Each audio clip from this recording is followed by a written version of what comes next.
Getting everything set up. Remembered to unmute. I always forget to do that at the beginning. I don't know why. So maybe on the beam, it started kicking in. I got to test the audio. Sounds good. I have Rumble started. Got to hit refresh on that one. Let me see what it sounds like.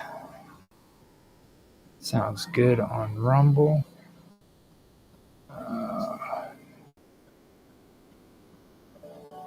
Let me see something real quick. It should be starting on Kick or on X. Let me see if it's going there. Every time I go in here, it's always got the little wheel turning. Yeah, okay, so that's going good on DLive, and it's going good on Twitch, going good on Kick. YouTube is firing up. Okay, so we have everything going except for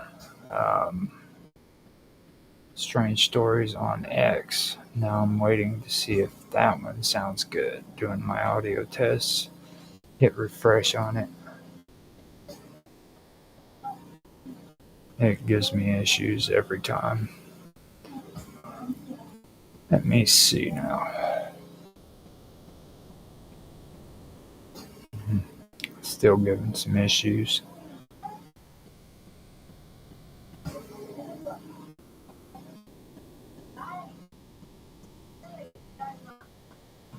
No, nothing. I'm going to have to switch over to the producer. See what's going on there.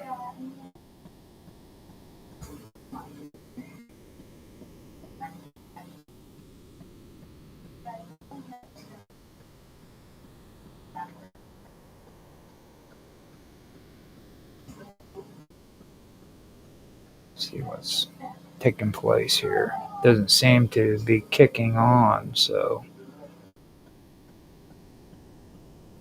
I wonder what the deal is with that.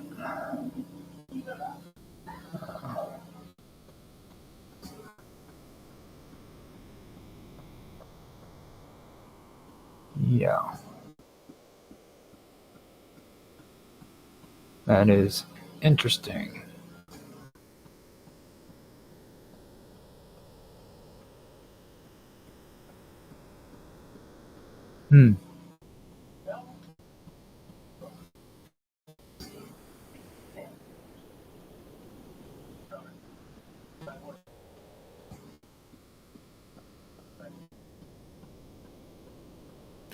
Yeah, it doesn't seem to be going at the moment. It says it's live, but I'm not getting any feed coming out of it, so there's a good chance I'm not going to be able to do anything on X today.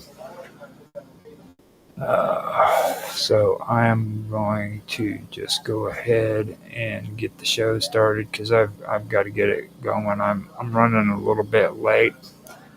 Actually, I'm running almost an hour late from the show. Now, today I am doing another episode of Strange Stories. Today's topic is going to be Ilya Ivanovich, and it's going to be Ivanov's Ape Army.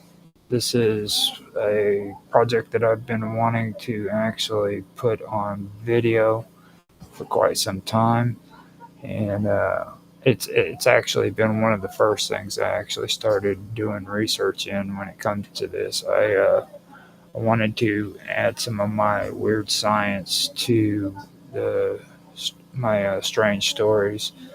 At one time, I was planning on maybe doing an entire series for just weird science, but I decided to not do that because it'd be just easier to set it up inside of the Strange Stories and add it as a part of the Strange Stories video series.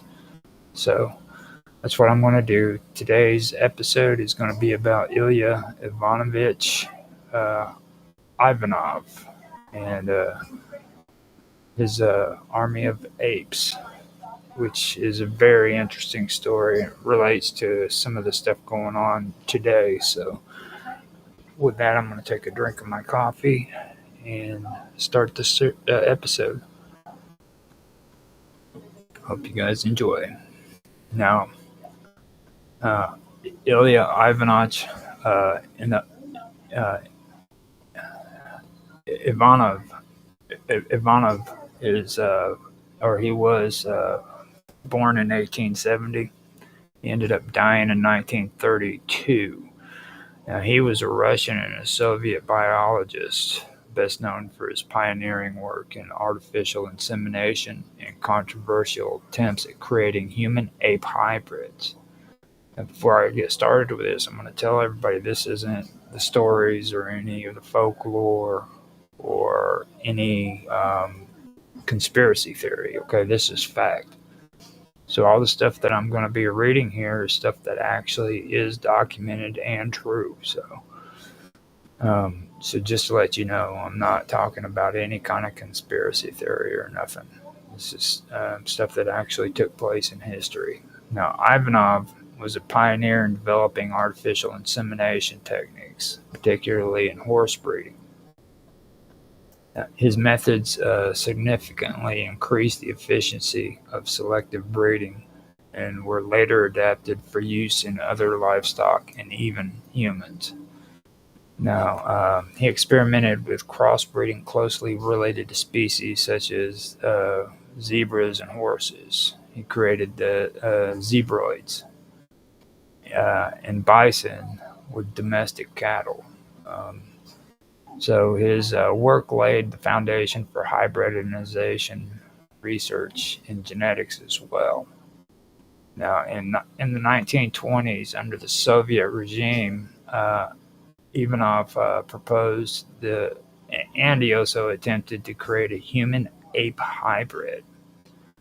Now, he traveled to Africa to inseminate female chimpanzees with human sperm, but failed to achieve results. Later, he attempted to impregnate human women with ape sperm, but was also unable to proceed due to lack of willing participants and also ethical concerns. Now, his research was ultimately halted, and he was discredited. Ivanov fell out of favor with the Soviet authorities during Stalin's purge. He had purges that were going on. Now, in 1930, he was eventually arrested and exiled to Kazakhstan, where he continued his scientific work until he died in 1932. Now, while his hybridization experiments were controversial and ethically dubious, his contributions to artificial insemination had a lasting impact on modern animal breeding. Now, his work still remains a subject of scientific and historical curiosity, often discussed in the context of Soviet-era science and ethics. Ilya Ivanovich Ivanov's work in artificial insemination and selective breeding laid the foundation for modern reproductive technologies, some of which were later adapted for use in humans. While this controversial hybridization experiments were largely discredited, his pioneering methods in animal breeding influenced advancements in human reproductive science. Now, Ivanov's techniques in artificial insemination, originally developed for livestock, were later adapted for human fertility treatments. In the 20th century, artificial insemination became a widely used method for helping couples with fertility issues. The process involved sperm collection, preservation, and controlled insemination, principles that Ivanov refined in animal breeding. Today, techniques like intrauterine insemination, which is IUI, and in vitro fertilization, which is IVF, are direct extensions of his early work. While eugenics predated Ivanov, his work contributed to discussions about selective breeding in humans, influencing controversial programs. Now, in the early 20th century, the Nazi Germany and their eugenics programs explored artificial insemination to quote unquote enhance genetic traits. Some countries use artificial insemination to promote desirable genetic traits, though these practices were widely condemned. The first modern sperm banks emerged in the mid-20th century using freezing and insemination techniques similar to those Ivanov developed for animals. Advances in genetic screening and embryo selection are now used in assisted reproduction, a concept rooted in Ivanov's work with controlled breeding in animals. Ivanov's experiments raised ethical questions that later shaped bioethics in human reproduction. His failed human-ape hybridization attempt served as a cautionary tale about scientific ethics and the boundaries of genetic experimentation. There are no confirmed reports of deaths resulting from Ilya Ivanov's controversial attempts to impregnate human women with ape sperm. However, the experiments themselves were highly unethical and never reached full execution due to several factors. Now, in the 1920s, Ivanov sought to create a human-ape hybrid, like I said, and that was the humanzi, is what he called it, using artificial insemination. Now, his plan involved impregnating human women with chimpanzee or orangutan sperm to test whether such a hybrid could be viable. He initially attempted to inseminate female chimpanzees with human sperm, but none of those attempts were successful. Later, he proposed inseminating human women with ape sperm and reportedly sought volunteers, though this aspect of the project remains controversial as well. Ivanov lost funding and support from Soviet authorities before he could carry out the human trials. His last known living male orangutan, the one he planned to use for insemination, died before the experiment could proceed. Now, the Soviet government eventually turned against him, leading to his arrest in 1930 during Stalin's purges. He was exiled to Kazakhstan, like I said before, where he died in 1932. And let me also say there is no verified evidence that human women were actually inseminated or harmed during the process. However, I do also want to add that given the secrecy of Soviet scientific programs, some details might have been lost to history. Now, if any human trials did proceed in secret, there's no recorded deaths or published medical consequences from them. So, just to let you know, there hasn't been any evidence or documents found so far that indicates that it took place. After Ilya Ivanovich Ivanov was exiled in Kazakhstan in 1930. He was stripped of his status as a leading Soviet scientist and was forced to work at the Kazakh Veterinarian Zootechnical Institute in Almaty, then Alma-Ata. Now, his work during this period focused on more conventional animal breeding and artificial insemination rather than the radical hybridization experiments that had made him infamous. Now, Ivanov continued his pioneering work in artificial insemination, applying his methods to horse, cattle, and other domestic animals. His techniques helped improve livestock breeding efficiency, which was important for the Soviet agricultural system. He worked on breeding Cossack horses for increased endurance and strength. His previous work in the Caucasus on breeding superior war horses was adapted for local Cossack breeds.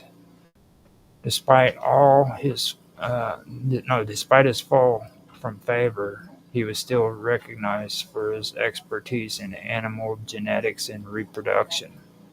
His research was focused on improving livestock reproduction rates and genetic selection to boost agricultural productivity.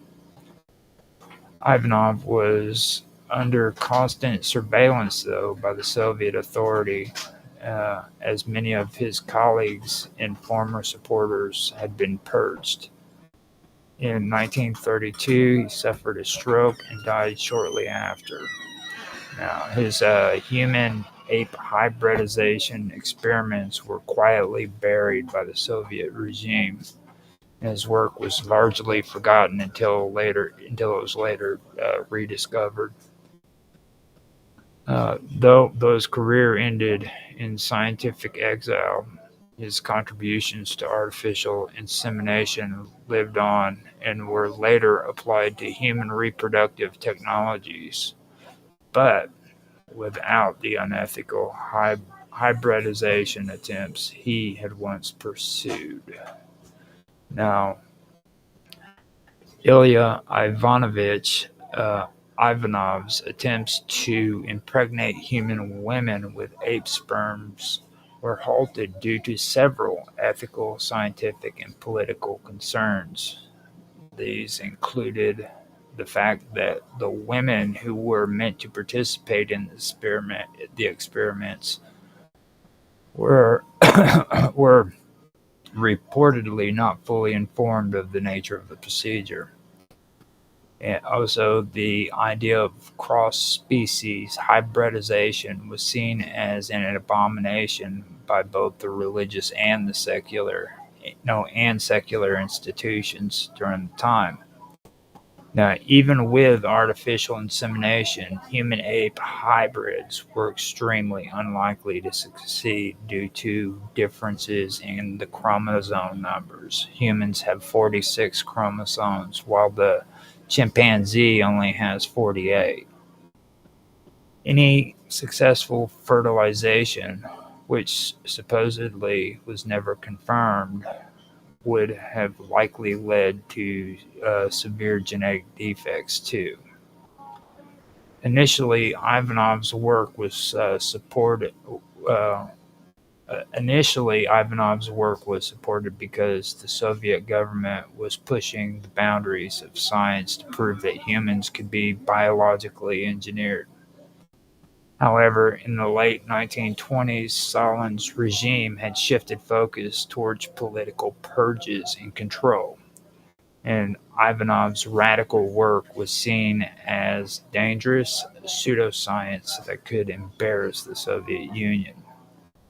When news of his experiments leaked, there was global condemnation as well from the scientific community and religious institutions, which pressured the Soviet Union to abandon the project. In 1930, Ivanov was arrested, like I said, during Stalin's purges and exiled to Kazakhstan, where he was stripped of his status and banned from continuing hybridization research. And then later he died in 1932, and his work was buried by the Soviet government. And it did resurface. It was decades later, but it did resurface later on.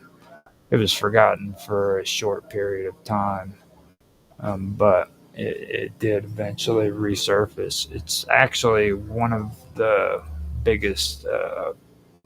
Well, it's not even a conspiracy, like I said. It's actually a fact, and people see that story all the time, and it's just hard for them to believe that it did actually happen. And the truth of the matter is it did happen, and there's no conspiracy theory or anything like that behind it. It was it's documented fact, So just be aware of that when you hear this. This is the real deal. This isn't anything that was fabricated. So while his artificial insemination techniques continued to be used in livestock breeding, his human-ape hybridization experiments remained one of the most controversial and ethically condemned projects in scientific history. Now, Ivanov was arrested in 1930 during Stalin's Great Purge under the common charge of counter-revolutionary activities. He was linked to scientists and intellectuals who were falling out of favor with the Soviet regime, basically. Now, the Communist Party had tightened control over the scientific research, favoring only work that aligned with the Soviet ideologies. His experiments, particularly the human-ape hybridization project, were increasingly viewed as unscientific, wasteful, and embarrassing for the Soviet Union. The government was shifting towards applied sciences like industrialization and military technology, rather than radical biological experiments. Now, the Stalinist government frequently accused scientists of sabotaging Soviet progress as well, like charges known as wrecking. That's what they referred to it as. It was a charge known as wrecking.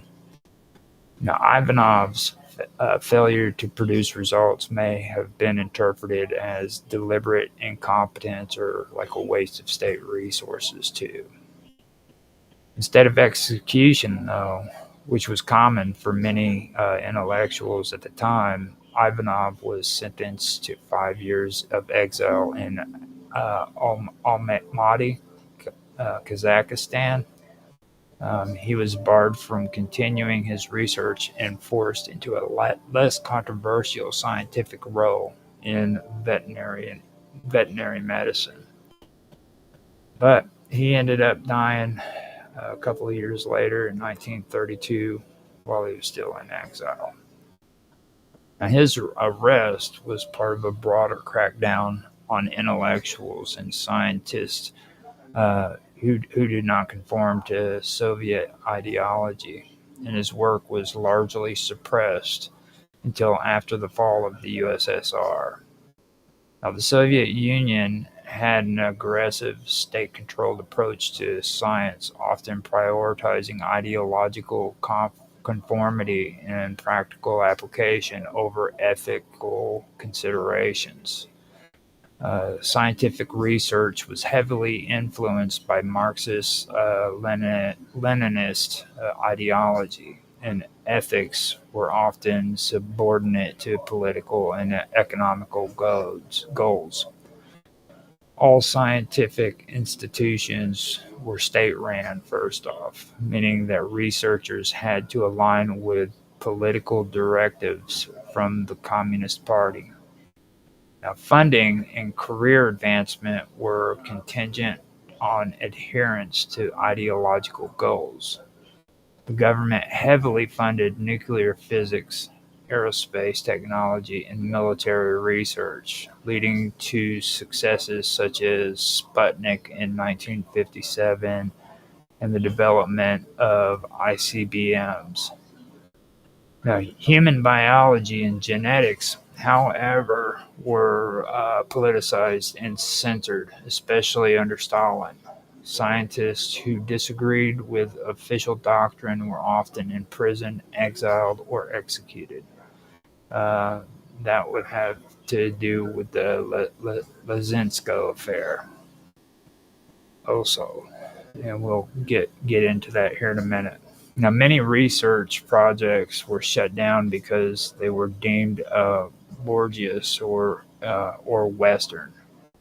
Now, Trofim Lysenko rejected Mendelian genetics and promoted Lamarckian inheritance, claiming that acquired traits could be passed down. Now, his influence led to the persecution of real geneticists, such as Nikolai Vavilov, who was arrested and died in prison. Now, this set back Soviet biological science by decades, leading to famines due to failed agricultural policies.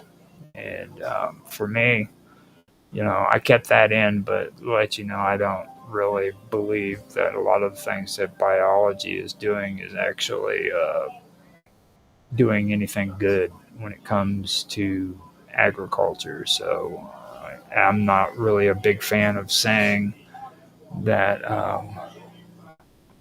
biology prevents famine. That's a little bit too far-fetched for me. So I did want to mention that. I was debating on keeping that in or going ahead and taking that out because it was in some of my notes, but going through and doing my edits, I decided to just go ahead and keep it in. Now, Soviet medicine and psychology conducted covert experiments on human subjects, often without consent. Psychoactive drugs, sleep deprivation, and isolation studies were performed on political prisoners in psychiatric hospitals. And Ivanov's ape-human hybrids project was ethically questioned, but approved because it fit with the Soviets' desire for scientific dominance. Now, early Soviet cosmonaut trials involved brutal endurance tests too, such as extreme G-force exposure, isolation, and physical punishment. Now, Leica, the first dog in space in 1957, was knowingly sent on a one-way mission with no means of survival, a decision criticized by, in later years. The USSR was the first to send a satellite, which was Sputnik, and a human, which was Yuri Gagarin, into space.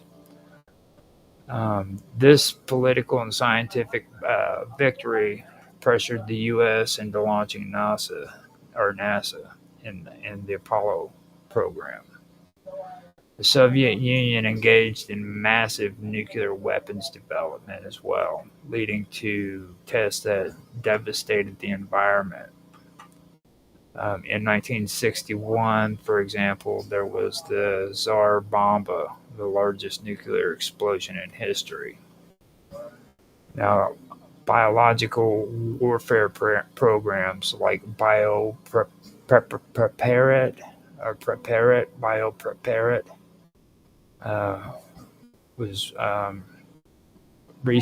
these programs researched weaponized anthrax, smallpox, and Ebola, often violating international treaties and stuff like that. So, now the USSR investigated brainwashing techniques, hypnotherapy, and psychotropic drugs to control behavior. much like the CIA's MK Ultra program here in the United States. Now, after the Soviet Union fell in 1991, scientific restrictions eased and ethical standards improved. However, the legacy of suppressing uh, research lost decades in genetics and unethical human experimentations still lingers even today. Today, post-Soviet states have regained their place in global scientific research, particularly in aerospace, physics, and medicine. Um, but right now, I'm wanting to get back to Ivanov. Okay, now Ivanov, like I said, was a pioneering Soviet biologist. He specialized in artificial insemination, which a lot of people actually started calling that AI before what AI is popularly known as today. Now, he was specialized in artificial insemination and hybridization experiments. His work, like I said, laid down the groundwork for several reproductive technologies that were later refined and adapted for human use. So now we get into how a lot of his work laid down the groundwork for technologies and stuff that are being used today. Now, Ivanov was one of the first scientists to perfect artificial insemination, which is AI techniques in animals, significantly improving breeding efficiency. Now, in 1901, he developed methods that artificially inseminated horses, leading to a threefold increase in breeding rates. Now, his AI methods were later adapted for human fertility treatments, forming the basis of modern sperm banks and assisted reproduction techniques. His methods also directly influence the development of human sperm banks and fertility clinics. Um, Donor insemination, which is usually called DI, is the process of collecting, storing, and inseminating donor sperm, and was based on principles that Ivanov refined. Okay, Ivanov attempted to create, interspecies hybrids, um, like I was mentioning before, you know, and he it made him famous. Okay, basically, and it was actually a failed human ape hybrid project, but that's uh that's what his big attempt was. But he was also responsible for being able to develop for people today now to develop human sperm banks and fertility clinics. So while his human ape experience did fail, his work eventually influenced later advancements in like genetic engineering and cloning too. Animal cloning and genetic hybridization techniques inspired by Ivanov's hybridization efforts contributed to modern cloning techniques such as the cloning of Dolly the sheep in 1996. Um, Now, while controversial, his ideas did lay the conceptual groundwork for stem cell research and xenotransplantation, which is using genetically modified animal organs for human transplant. Now, Ivanov's experimented with freezing sperm and eggs for later use, an idea that eventually evolved into cryopreservation. Though his freezing techniques were crude, they contributed to the development of modern sperm and egg freezing for fertility preservation. Today, frozen sperm, eggs, and embryos are routinely used in IVF, and that's IVF is in vitro fertilization. Now, embryo freezing and surrogacy is the ability to store and later implant fertilized eggs into surrogate mothers. Um, builds Now that builds upon Ivanov's early research too. So that's where that comes from. Now, Ivanov's innovations in artificial insemination, or AI, and reproductive manipulation paved the way for later advancements in human fertility treatments. His work in sperm collection, insemination techniques, and embryo manipulation influenced modern in vitro fertilization and reproduction indoctrinology, I guess they call it. Now, in vitro fertilization is the technique used in egg fertilization and implantation, and it traces back to Ivanov's AI research. Uh,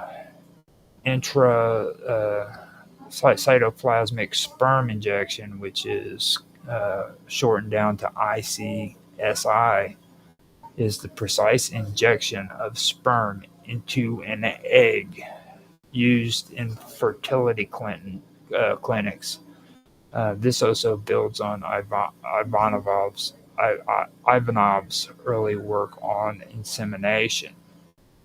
Now, Ilya Ivanov developed several key techniques in artificial insemination, which is, like I said, or it was originally what AI was called, which now it's not, but originally AI stood for artificial insemination.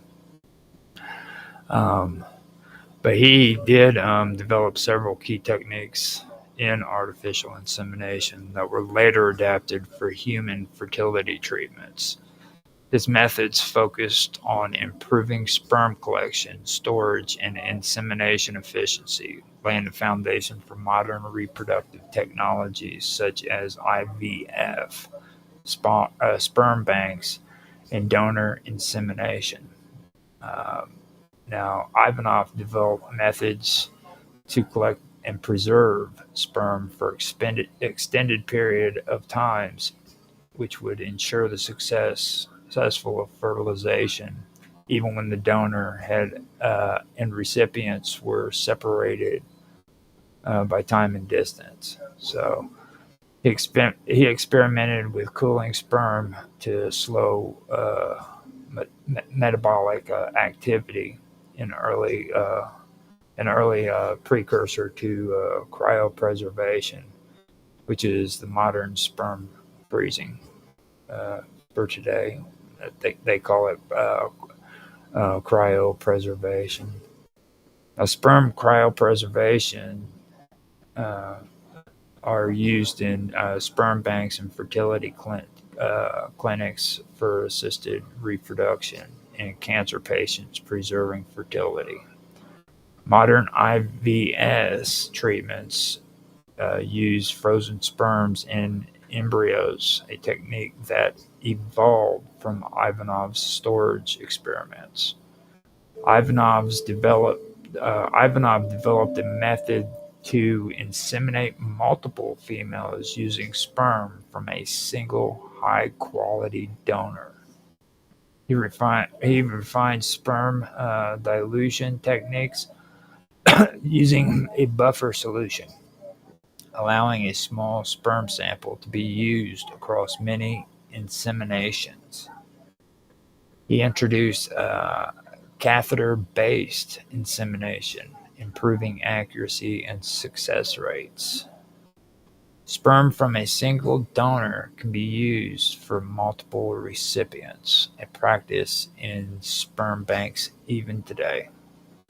Now, intraortine Insemination, which is IUI, is a catheter-based AI and is now widely used in human fertility treatments to increase pregnancy success rates.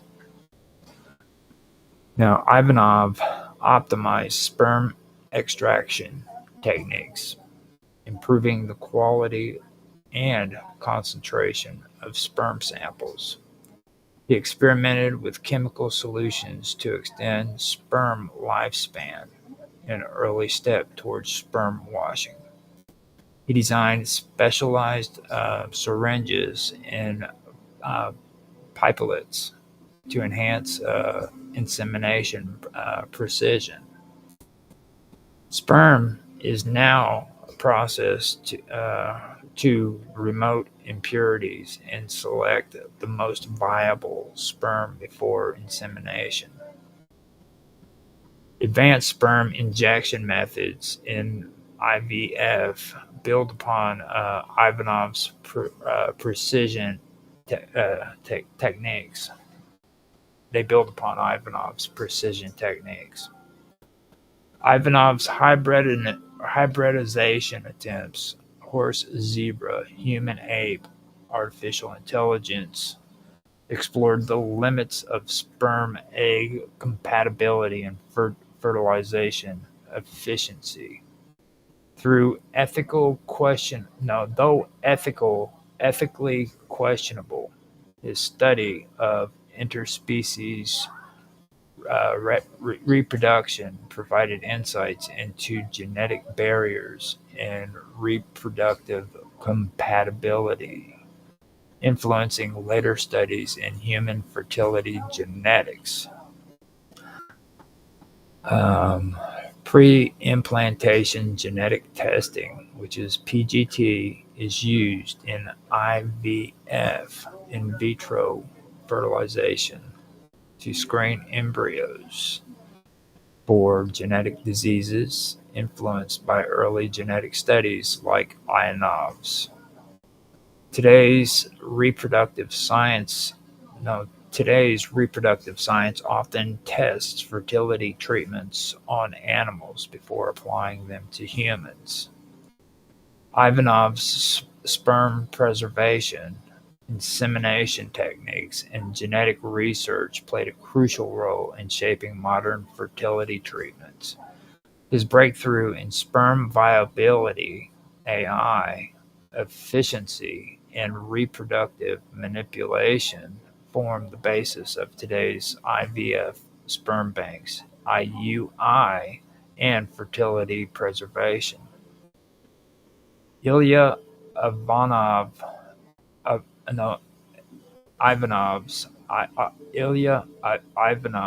early experiments in artificial insemination laid the foundation for modern human reproductive technologies like intrauterine insemination, which, like I said, is IUI, and in vitro fertilization, which is IVF.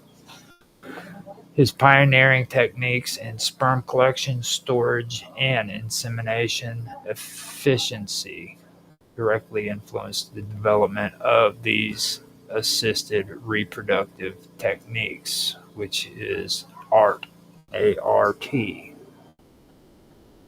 Ivanov was the first to refine catheter-based insemination to precisely deposit sperm closer to the reproductive organs rather than rely on natural fertilization.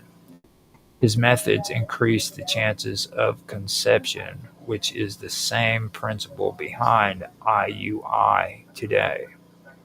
In modern IUI procedures, washed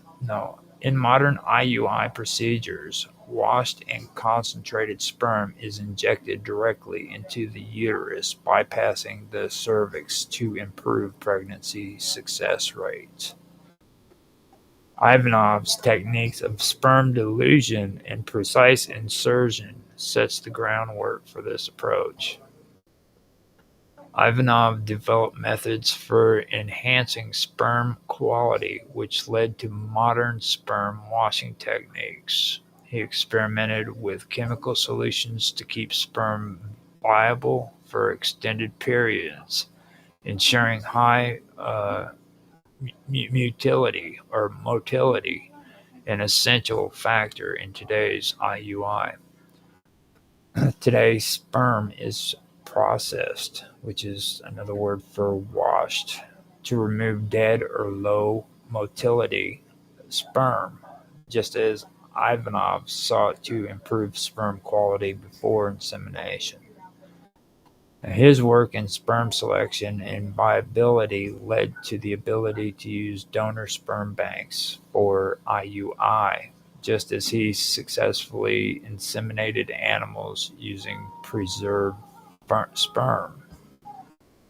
Ivanov discovered that increasing sperm concentration and depositing it closer to the egg raised fertilization rates. He also pioneered mass insemination, where multiple females could be inseminated by a single high-quality donor sample, a technique widely used today in sperm banks and donor insemination. Donor IUI uses the same principles, allowing a single donor's sperm sample to be processed and used in multiple recipients. Ivanov's early research focused on improving sperm performance, handling the insertion, which directly influenced IVF techniques that require precise handling of sperm and eggs. Ivanov's advanced sperm extraction and handling techniques were early forms of what later became sperm retrieval for IVF. Modern intracytoplasmic sperm injection, which is ICSI, where a single sperm is directly injected into an egg, developed from the same precision insemination techniques Ivanov pioneered.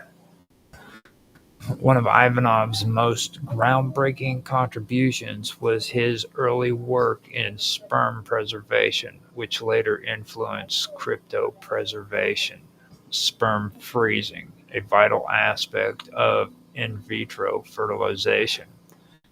He experimented with cooling sperm to slow metabolic activity, allowing for its later use, which is the basis of today's frozen embryo transfer, which is FET, in vitro fertilization, or IVF. Today, sperm and embryos are frozen and stored for later use, just as Ivanov developed a long-term sperm storage to allow fertilization after collection. Although controversial, Ivanov's experiments in cross-species hybridization explored the limits of egg-sperm compatibility and early genetic manipulation, concepts that later influenced human fertility treatments. His studies in reproductive genetics paved the way for modern advancements like pre-implantation genetic testing, which is PGT, to screen embryos for genetic disorders before IVF implantation.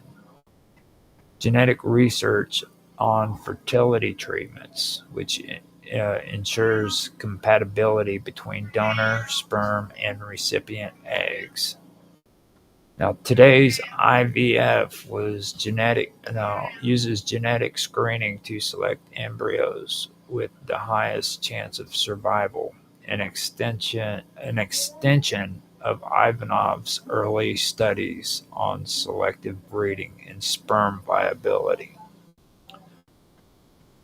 Ivanov's pioneering artificial insemination, sperm preservation, and genetic research directly paved the way for IUI and IVF. His breakthroughs in sperm storage, insemination efficiency, and fertility enhancement techniques remains the foundation in modern assisted reproductive technologies. During the early 20th century, eugenics and pseudo-scientific beliefs in improving the genetic quality of the human population was widely adopted in various countries, including Nazi Germany, the United States, and other parts of Europe. Artificial insemination became one of the controversial tools used to control reproduction and promote the idea of radical purity by enhancing what were considered desirable genetic traits. Eugenicists used artificial insemination for the selective breeding of humans in an attempt to create superior populations while suppressing the reproduction of those they deemed genetically inferior. The Nazis adopted a radical form of eugenics rooted in racial purity and a concept deeply tied to social Darwinism. They believed that certain races, particularly those of Aryan descent, were superior, while others, including Jews, Romani people, and those with disabilities, were deemed subhuman or genetically inferior. This ideology led to the establishment of a systematic approach to controlling reproduction through forced sterilization, euthanasia, and selective breeding. Under Heinrich Himmler and the SS, which is the Schutzstaffel, the Nazis implemented a program of selective breeding aimed at increasing the number of radically pure Aryans. Artificial insemination was one of the methods used to achieve this goal. The Lebensborn program, initiated by Himmler in 1935, sought to increase the Aryan population by encouraging the birth of children with radically pure parents. Radically, racially, racial. Let me do this again. The Lebensborn program, initiated by Himmler in 1935, sought to increase the Aryan population by encouraging the birth of children with racially pure parents. The program provided facilities where women could have children with SS officers or other selected Aryan men. These women were often inseminated with the sperm of SS officers if they were able to conceive naturally, and the children born from this program were encouraged to be raised as Aryans. In some cases, women were inseminated by SS officers whose sperm was carefully selected for its perceived genetic superiority. The offspring were intended to embody the ideal Aryan characteristics such as blonde hair, blue eyes, and physical strength. Artificial insemination was also used to create a genetic pool of Aryan children. SS officers considered to be genetically superior were chosen to contribute their sperm for insemination in women selected from their racial purity. These children were viewed as future leaders of the Nazi regime. The Nazi use of artificial insemination was based on forced reproduction, which violated the ethical principles of individual consent and autonomy. This system promoted forced sterilization of people deemed undesirable, and later the systemic extermination of millions, including those involved in the Nazi eugenics program. These practices steeped in race. These practices, steeped in racism and discrimination, resulted in profound human rights violations. In the 20th century, the eugenics movement in the United States gained significant traction. The idea was to improve the human race by promoting reproduction among those with desirable genetic traits and preventing reproduction among those considered undesirable. Although eugenics policies in the U.S. did not involve the same degree of state-sanctioned reproductive manipulation as in Nazi Germany, artificial insemination was still used as part of efforts to control breeding. Founded in the early 1900s, the AES promoted the sterilization of individuals considered to be genetically inferior, including those with disabilities, mental illnesses, and certain ethnic or racial groups. While the primary focus was on forced sterilization, the use of artificial insemination to selectively breed people with superior traits was also encouraged in some circles. Some American fertility clinics in the early to mid 20th century embraced eugenics-inspired practices, selectively offering artificial insemination with sperm from men with desirable traits. These practices were later discredited due to their unethical foundations. The focus was often on selecting sperm donors who were perceived to be of higher social or intellectual status. Sweden, along with several other European countries, ran government-sanctioned sterilization programs to prevent the reproduction of individuals deemed genetically inferior. While these programs did not prominently feature artificial insemination as a tool for selective breeding, they often laid the groundwork for eugenics-based fertility control, including the manipulation of sperm and reproductive choices. In some cases, artificial insemination was used as a means of encouraging the procreation of genetically fit individuals while preventing those considered unfit from reproducing.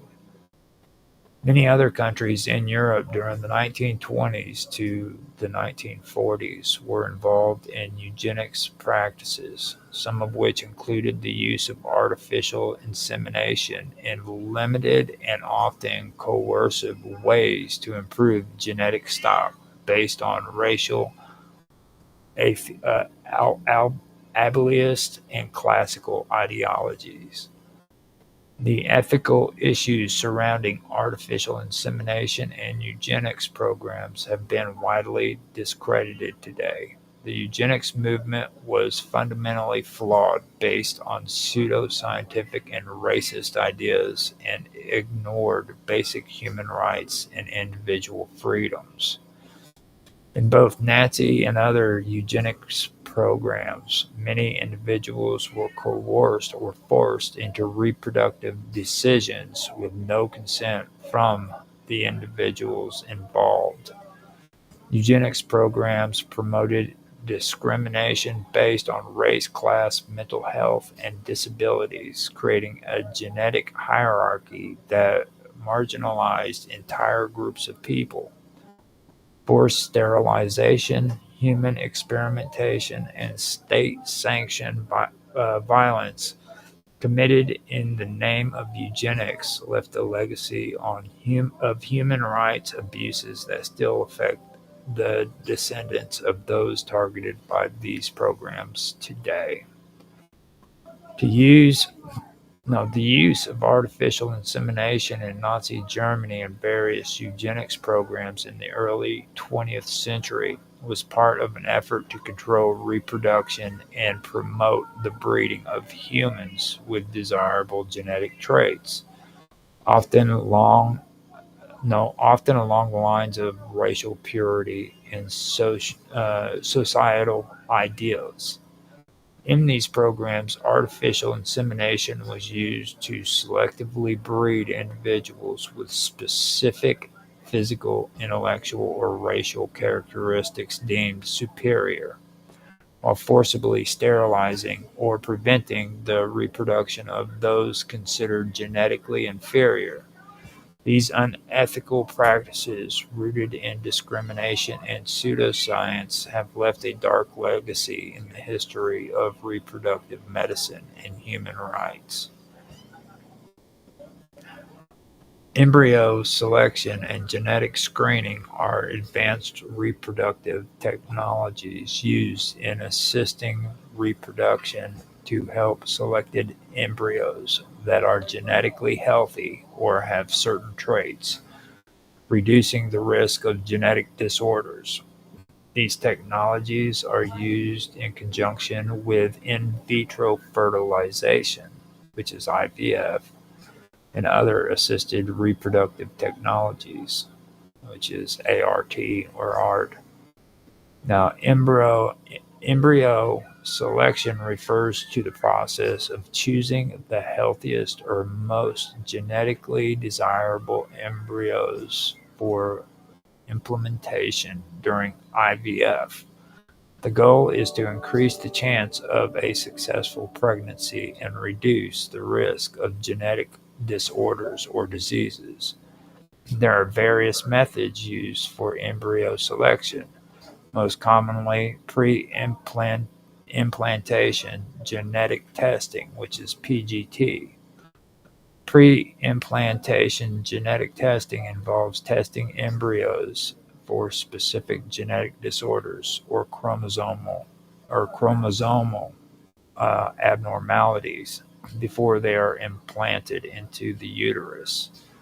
There are three primary types of PGT. There's PGTA, pre-implantation genetic testing for uh, aneuploidy, and this screens for chromosomal abnormalities in the embryo. These abnormalities include conditions like Down syndromes, trisomy 21, basically, with results from an extra chromosome. Now, PGTA identifies embryos with the correct number of chromosomes, increasing the chances of successful implantation and reducing the risk of miscarriage and chromosomal disorders. Then you have PGTM, that's pre-implantation genetic testings for monogenic diseases, and this is used to screen embryos for single gene disorders or monogenic diseases. Cystic, for example, like cystic fibrosis, sickle cell anemia, Huntington's disease, and stuff like that. It is particularly useful when one or both parents are known carriers of a specific genetic condition. Now, after that, you have PGT-SR, which is pre-implantation genetic testings for structural rearrangements. And this is used to detect structural chromosomal abnormalities, such as translocations or inversions, which can cause infertility or miscarriage. It is helpful for individuals with a history of these issues or known chromosomal rearrangements. The process of selecting embryos typically follows these steps. Eggs are retrieved from the mother or egg donor, and sperm is used to fertilize them in a laboratory setting, creating embryos. Now, the embryos are cultured for a few days, usually up to 5 or 6 days, at which point they are. Hold on, I've got to get this cat out of here.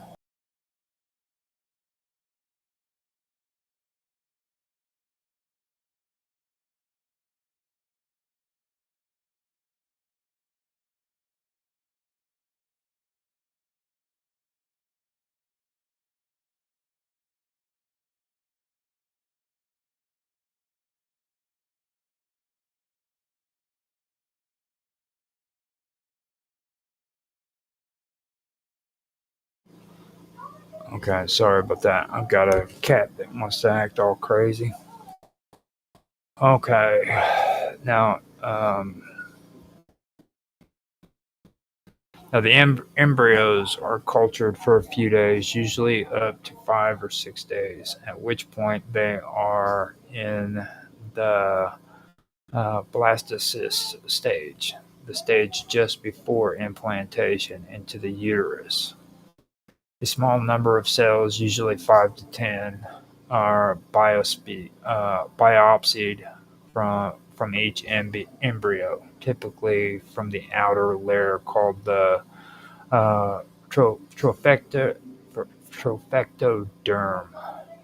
The cells are then analyzed using advanced genetic screening techniques, such as next generation sequencing, which is also called NGS, or fluorescence in situ hybridization, which is called FISH, FISH.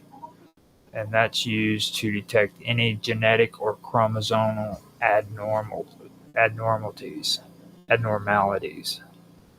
Now, based on the results of the genetic test, the best embryos, in other words, those without abnormalities or carrying the desired genetic traits, are selected for implantation into the uterus.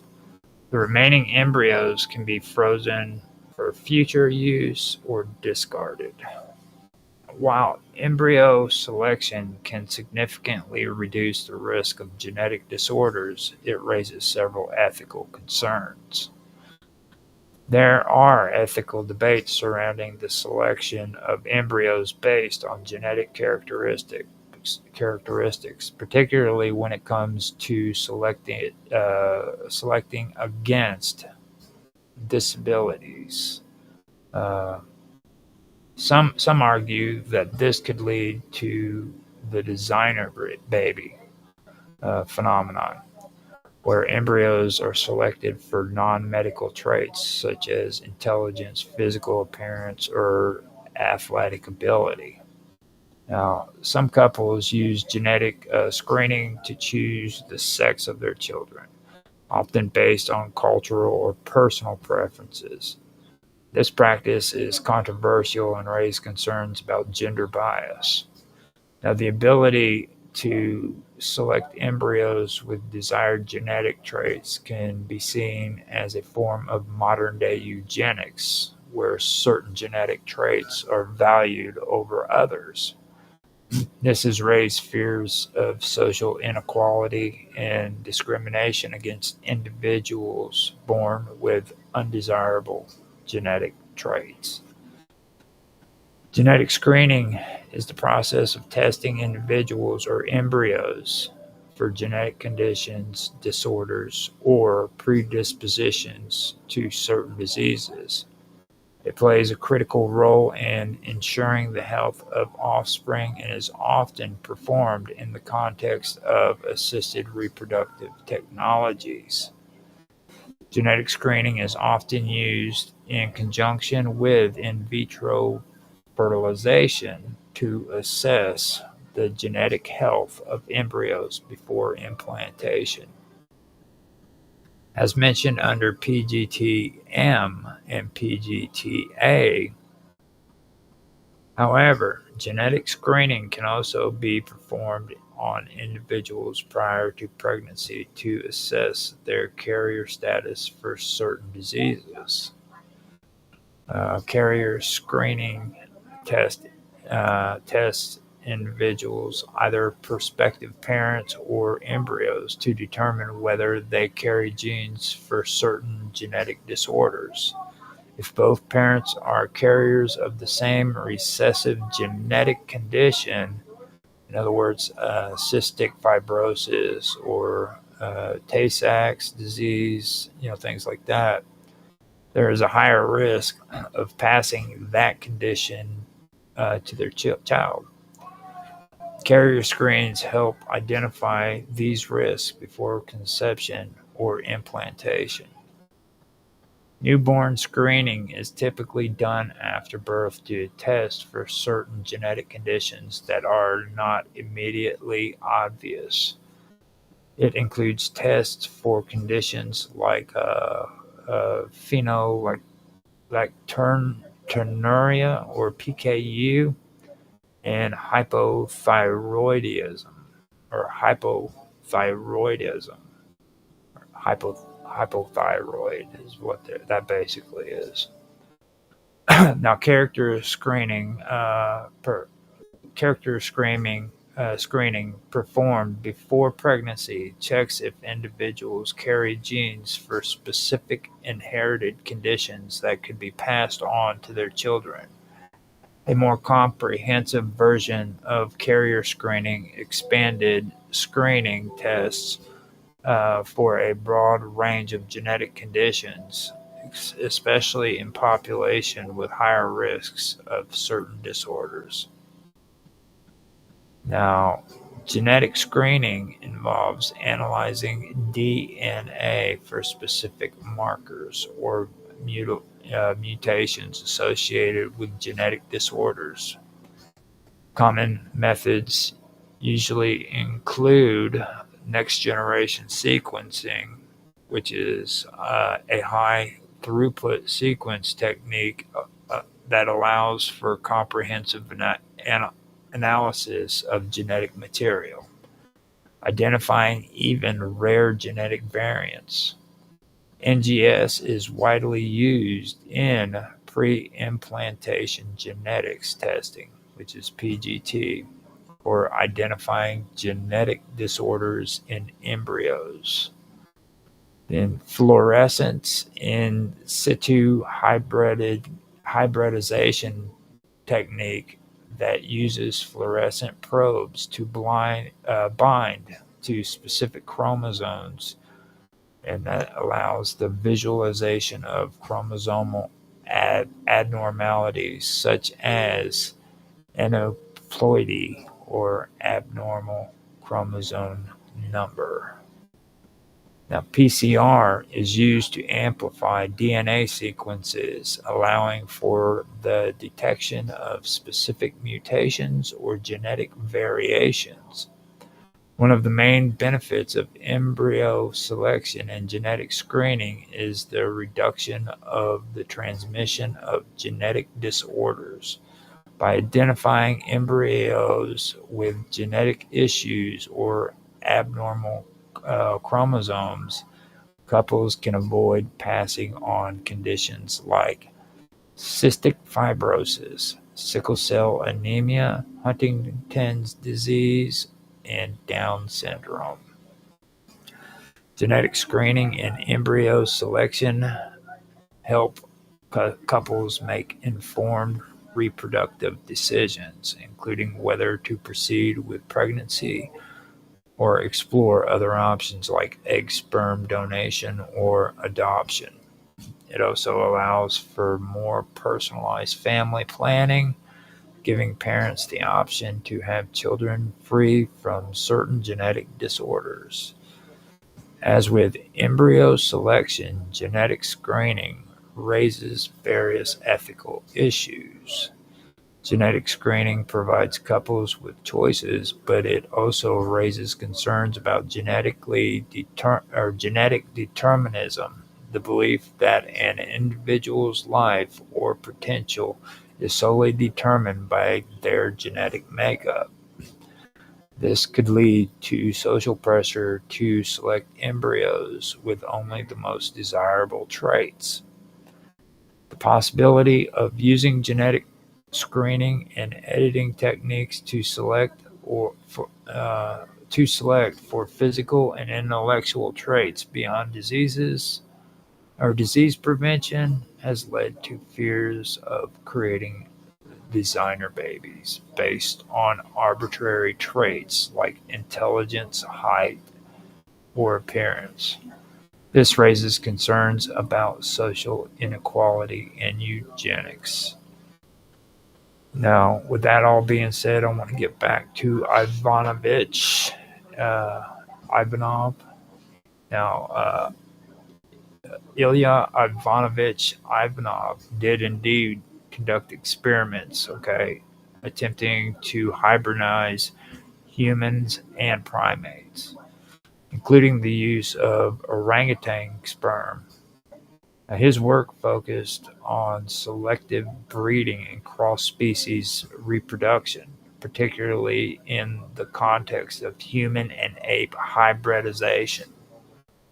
Ivanov's attempts to create hybrids using sperm from apes like orangutans, chimpanzees, and gorillas were part of a broader effort to explore the potential of human-animal hybrids, which he believed might shed light on human evolution and development. In terms of specific results, it is important to note that Ivanov's hybridization experiments were largely unsuccessful. There are no credible reports of viable hybrids being produced in his experiments.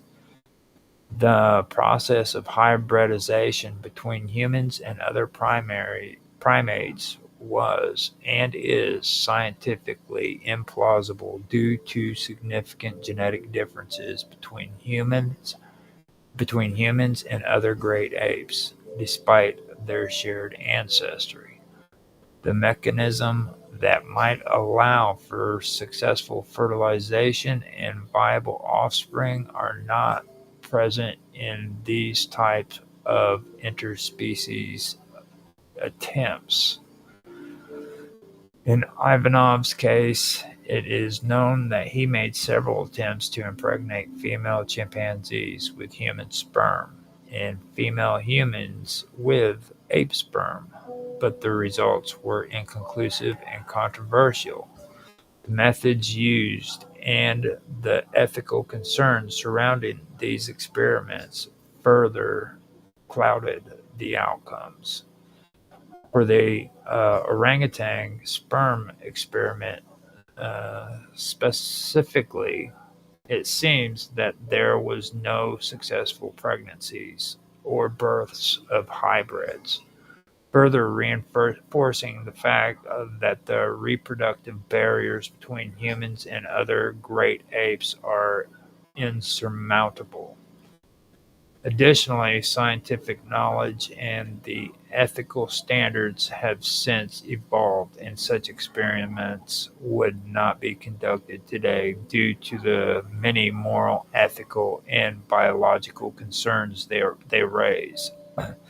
These kinds of experiments were seen as an unethical overstep of scientific boundaries, and they never led to any meaningful or lasting result in terms of hybridization. The experiments and the lack of success in creating viable hybrids also highlight the limitation of early genetic and reproductive science, especially when Ivanov attempted to push the boundaries of natural reproduction and hybridization using primates and humans. Despite the historical curiosity surrounding his work, it remains a largely failed and controversial chapter in scientific history. The women who were reportedly involved in Ilya Ivanov's experiments, particularly the attempts that to impregnate them, with ape sperm were not fully informed of the nature of the procedures. This lack of informed consent is one of the major ethical issues surrounding his work. In many cases, the women may have been told that they were participating in standard fertility research, but the actual nature of the experiment involving animal sperm and the goal of creating hybrid offspring was not disclosed to them.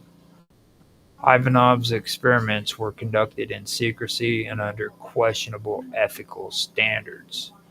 At the time, scientific practices did not have the rigorous ethical guidelines that exist today, and the concept of informed consent was not as clearly defined or emphasized. It is believed that some of the women involved were led to believe they were participating in regular reproductive studies, possibly without understanding the full implication of what they were partaking in, including the use of animal sperm. Secrecy around these experiments and the lack of transparency contributed significantly to the unethical nature of the work. The ethical violations in Ivanov's research were later condemned, and many of his actions, particularly concerning human participants, would not be allowed under modern scientific standards. The involvement of these women in such controversial experiments without their full understanding or consent highlights the deep moral issues associated with Ivanov's work and reflects broader historical shortcomings in how scientific research was conducted without proper regard for ethical considerations. Ilya Ivanovich Ivanov's work, particularly in his later years, was deeply affected by the political atmosphere of the Soviet Union, and many of his colleagues and supporters faced purges due to the shifting priorities of the Soviet leadership. During the 1930s and the 1940s, the Soviet Union underwent massive political repression, and many prominent scientists, particularly those whose work was deemed politically or ideologically problematic, were purged or silenced. Some of Ivanov's colleagues were purged or fell out of favor with the Soviet regime, and these include a well-known biologist and geneticist, Berman, who was one of Ivanov's early supporters. However, like many of other geneticists during the time, his views came into conflict with the Soviet government, especially during the rise of Lysenkoism in the 1930s. Lysenkoism rejected Mendelian genetics and promoted a more ideological and politically driven approach to biology, which Ivanov's work didn't align with. Berman, along with other geneticists, was arrested during the purges and later died under harsh conditions. A geneticist who worked closely with Ivanov, Sokolov, supported Ivanov's controversial research. And him, like many of the other scientists during the Stalinist era, fell victim to the regime's shifting allegiance and ideological purges as well. He was arrested and died under the purges, possibly due to his association with more unorthodox scientific ideas. Now, during the Great Purge and the subsequent years of Stalin's rule, many scientists who were associated with Western scientific ideas or who deviated from the official Soviet doctrine, such as Lysenkoism, were arrested, imprisoned, or executed.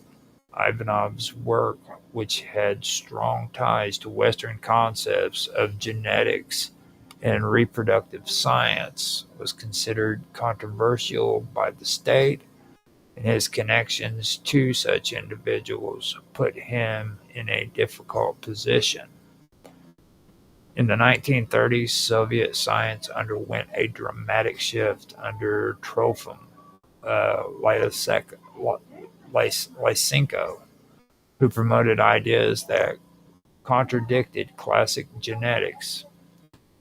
Ivanov, a proponent of Mendelian genetics and hybridization, found himself increasingly isolated as Lysenkoism took hold of Soviet biology.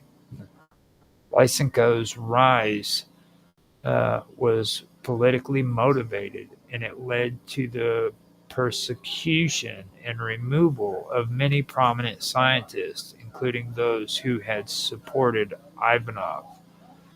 Lysenkoism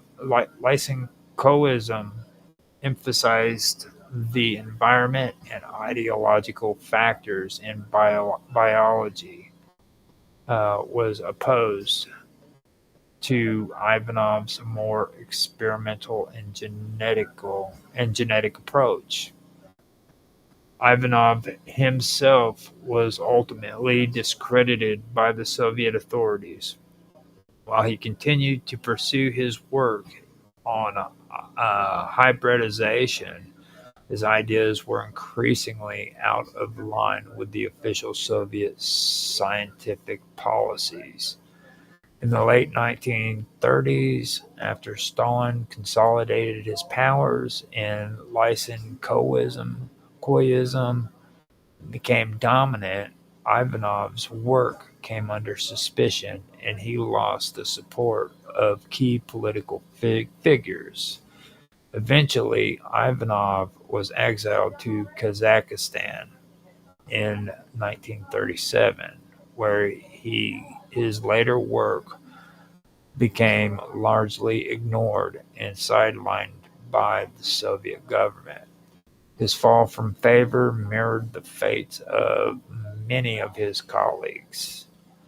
The Soviet Union, particularly during the early to mid 20th century, was at the forefront of pushing the boundaries on science to explore the potential for biological engineering and the manipulation of human genetics. The political and ideological landscape of the Soviet state at the time provided both the incentive and the resources for such radical experimentation, though it was often motivated by the desire to prove that Soviet science was capable of achieving feats that were, at the time, considered taboo or impossible in the West. One of the most controversial and ambitious fields of research in the Soviet Union was the attempt to create human-animal hybrids, particularly through the work of Ilya Ivanov. Now, Ivanov, like I said before, was a pioneer geneticist, and he was obsessed with the idea that human reproduction could be manipulated and genetically enhanced through crossbreeding humans with other species, such as chimpanzees and orangutans. Now, his research into human-ape hybrids was motivated by the desire to increase human physical capabilities and create superhumans and explore the boundaries of human evolution. Now, Ivanov's work is well known for his attempt to artificially inseminate women with ape sperm and vice versa. This is in an attempt to create human-ape hybrids that could be controlled or even genetically enhanced. Now, while his experiments were unsuccessful and faced significant ethical and scientific hurdles, there were parts of a broader Soviet interest in using biological engineering to manipulate human and animal traits. Now, these ideas fit into a broader eugenics movement promoted in the early Soviet Union, which included attempts to create the perfect human. Though Stalin's regime eventually distanced itself from overt eugenics after the rise of Lysenkoism, there was still significant interest in using genetics to shape the Soviet population, even if it was masked under the guise of scientific socialism. Now, the rise of Trofim Lysenko in the 1930s fundamentally altered Soviet biology and genetics. Lysenko, who rejected Mendelian genetics, which focused on the inheritance of traits through DNA, in favor of his own theory of biological determinism, was supported by the Soviet government as part of an effort to control and manipulate the environment and genetics to enhance agricultural productivity. His belief that acquired characteristics could be inherited had potential applications in genetic engineering, though it was later discredited. Lysenko's ideas were politically favored because they aligned with the Soviet vision of human improvement through environmental factors and effort, rather than through genetics. This focus on environmental factors was seen as more egalitarian because it suggested that anyone, regardless of their genetic background, could be improved through effort and ideological commitment. Alongside experiments on animal hybridization, the Soviet government also showed significant interest in manipulating human reproduction directly, either through artificial insemination or through attempts to genetically enhance the traits of Soviet citizens. Artificial insemination and genetic screening were seen as key tools in controlling the human gene pool, with efforts aimed at breeding for desired traits, such as intelligence, physical strength, and resilience to environmental factors. Ivanov's attempts to artificially inseminate women with sperm from other primates were part of this broader belief that human genetics could be artificially directed, much like agricultural products would be genetically selected and bred. The Soviet government used artificial insemination techniques to selectively choose sperm for men who were considered to have desirable genetic traits, such as strong, healthy, or intelligence,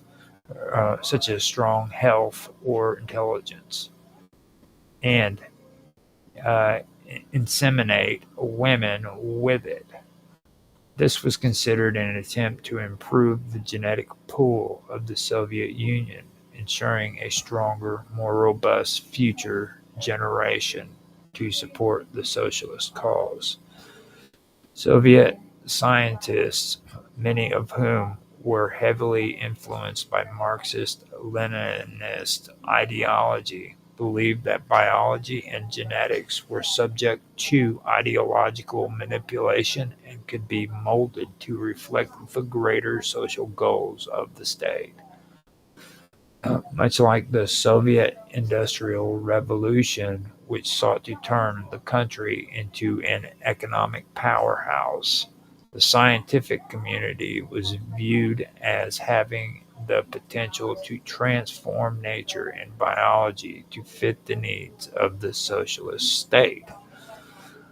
Under this thinking, genetics was not seen as a neutral science, but rather as a tool for achieving socialist progress.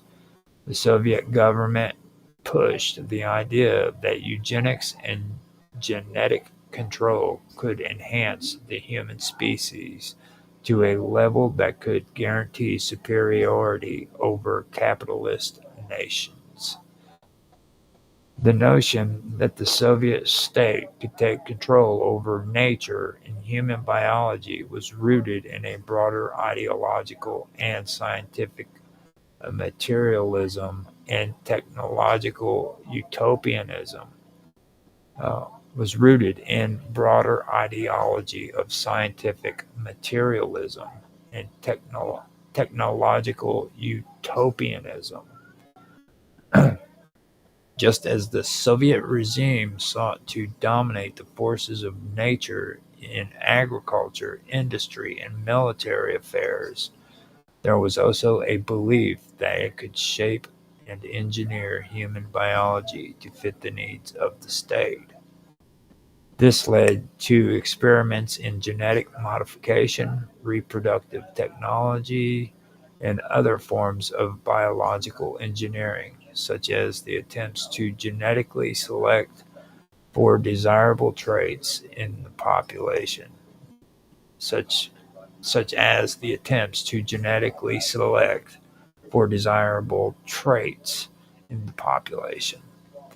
Many of these ideas were initially tied to broader eugenic theories, where biological traits like intelligence, health, or physical appearance were considered fundamental to the success of the collective state. This in this way, the Soviet biological engineering programs were part of a larger effort to create a genetically superior population that could fulfill the vision of a socialist utopia and to use scientific methods to improve the species in line with the Marxist-Leninist ideas of progress and equality. Many of these Soviet-era experiments ran into major ethical challenges, especially with regards to the coercion of individuals and the manipulation of human genetics for political purposes. The idea of using genetics to create a superior human population led to serious debates about the morality of such practices and the human rights of those involved. The eventual failure of these experiments, largely due to flawed theories such as Lysenkoism and unethical practices, led to the decline in support for eugenics and genetic engineering in the Soviet Union. By the 1950s, Soviet biology shifted away from these controversial ideas, particularly as Lysenkoism was officially discredited. The Soviet Union push to maintain genetics and human reproduction in the early 20th century was deeply entangled with ideological goals, social engineering, and a desire to build a more powerful socialist state. The drive to biologically engineer humans was a direct reflection of the broader ambitions of the regime to control the perfect, not just nature. To, oh God, hold up now, let me go. Now, the drive to biologically engineer humans was a direct reflection of the broader ambitions of the regime to control the perfect, no, to control and perfect not just nature, but also humanity itself. Despite the failures of these programs and the ethical concerns they raised, the efforts of the Soviet Union laid the groundwork for later debates and advances in genetic engineering and reproductive technology worldwide. Okay, so that's all I have for that right there. I also, while I was reading this, wanted to say something that I found out in one of my earlier stories. I was talking about the Dyatlov Pass, and I was talking with Mark Edworthy about it, and we were talking about possible nuclear radiation and nuclear fallout. Now, at the time, from what I found out doing a follow up on that, I found out during the time there wasn't much evidence of nuclear waste in that area, even though they did have a nuclear reactor that did have a bad explosion and everything during that time period. But the whole area right there within the pass in the Soviet Union wasn't like extremely radioactive with nuclear waste and stuff. But I can say that I checked into it for later time periods, and like by the time the 50s had come around, that whole area was just completely contaminated, basically. So at some point, nuclear experimentation did take place within that area. When, I couldn't tell you. It did get out of hand. It actually became pretty toxic for some time. So I don't even know if it's still that way today, but I just wanted to add that in. And I wanted to do this for a long time.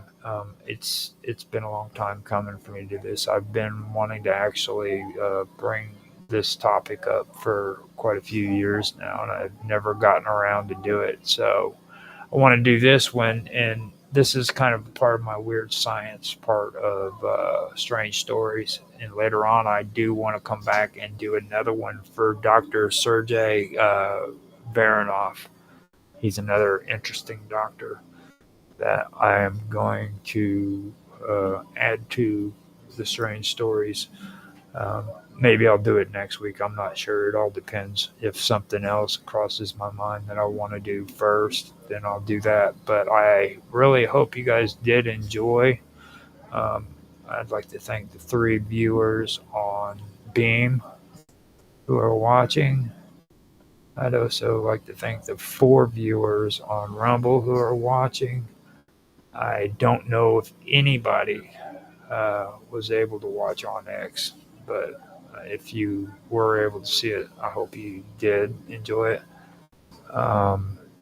For D-Live, I have no clue if anybody can see anything on there, but if anybody was there and watching, I do appreciate it. Now on Twitch, we don't have anybody. I have 1 viewer, but I'm pretty sure that's me. So I also don't have anybody on Kick, which is cool. Means I can get out of here. And for anybody who has been watching on YouTube, thank you. We've had 2 recurring viewers. That's what I do know. So had 86 views on YouTube. I hope you guys enjoyed this.